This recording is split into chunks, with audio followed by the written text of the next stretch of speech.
মহানগর এক্সপ্রেস 10 নং 721 চট্টগ্রাম থেকে রওনা দিয়েছিলাম কুমিল্লায় ব্যাক করব। সেই ভিডিওটা আজকে আপনাদের সাথে শেয়ার করব। কুমিল্লা থেকে কিভাবে চট্টগ্রামের ট্রেন জার্নি করেছে সেটাও দেখবেন। কেমন আছেন সবাই? আশা করছি ভালো আছেন। গত শীতের ভিডিওটা একটু লেট করেই, বেশি লেটই হয়ে গেল আপলোড করতে। ট্রেন জার্নি আমার কাছে অনেক বেশি ভালো লাগে। সবচেয়ে আরও বেশি ভালো লাগে যখন প্ল্যাটফর্মে আমরা ওয়েট করি। আমার এই ওয়েটিং জিনিসটা আমার খুব ভালো লাগে। এই ওয়েটিং করাটা আমার কাছে অনেক এনজয়েবল মনে হয়, মানে যে অনেক এনজয় করতে পারি আমরা এই সময়টা, অনেক স্মৃতি ধরে রাখতে পারি। সো অনেক দিন পর কুমিল্লা রেল স্টেশনের কাছে গিয়েছি। কুমিল্লা রেল স্টেশনে ট্রেন জার্নি করব। অনেক বছর পর চট্টগ্রাম যাচ্ছি, 8 বছর পর। যদিও সেখানে আমার ছোটোবেলা থেকে শৈশবকাল কেটেছে, বড় হওয়া চট্টগ্রামে। সেখানেই যেতে বারবার ভালো লাগে। আমাকে যতবার বলবে আমি ততবারই যেতে চাই। সো আমার বাচ্চারা অনেক এনজয় করছে, ওরাও আমাদের সাথে অনেক বছর পর ট্রেন জার্নি করছে। সো অনেক এনজয় করেছি। লাগেজ নিয়ে বসেছিলাম। ট্রেনে ওঠাটা মনে হয় যে একটা যুদ্ধ করা।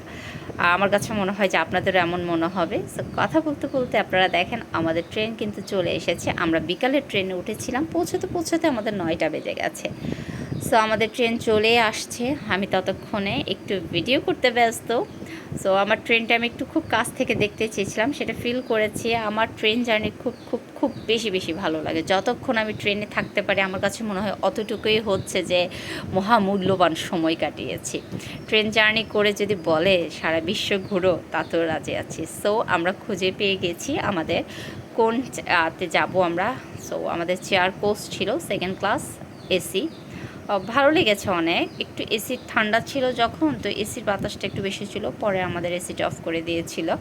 সো অনেক এনজয় করেছি। একটু যুদ্ধ করে মনে হয় উঠতে হয়, বাট একটু সময় দিলে সুন্দরভাবে উঠা যায়। আমার কাছে মনে হয় এই উঠাটা একটু কষ্টদায়ক। যাই হোক, যেহেতু কুমিল্লার মানুষ, রসমলাই নিতে তো ভুল হবে না, সাথে রসমলাই নিলাম। এটা অনেকক্ষণ পরে কিন্তু আমাদের নাস্তা করাটা। আর এই ট্রেনের কাটলেট যে খাবে না, সে মনে হয় অনেক কিছু মিস করে ফেলে। আমি তো কখনোই কাটলেট খাওয়া মিস করি না। ঝালমুড়ি, কাটলেট আর 1 কাপ চা, উফ, এটা খেতেই হবে। চা আমার খেতেই হবে। আমি অলরেডি 2-3-4 কাপ খেয়ে ফেলেছি অলরেডি। সো আমার ছেলে বলতেছে ওর নাকি টায়ার্ড লাগতেছে, ও ঘুমাবে। ও ঘুমাই যাক, আমি এনজয় করতেছিলাম অনেক। যেহেতু 8 বছর পর আমি ট্রেন জার্নি করতেছি, আপনাদের সাথে শেয়ার করলাম। কেমন লাগলো আমার ট্রেন জার্নি জানাবেন। আমাদের জন্য দোয়া রাখবেন যাতে আবারও সামনের বছর যেতে পারি। বলতে কিন্তু পৌঁছেই গিয়েছি, একদম চট্টগ্রাম স্টেশনে চলে এসেছি। তখন মনে হয় রাত 9টা বাজে। কেমন, ভালো থাকবেন সবাই, দোয়া রাখবেন।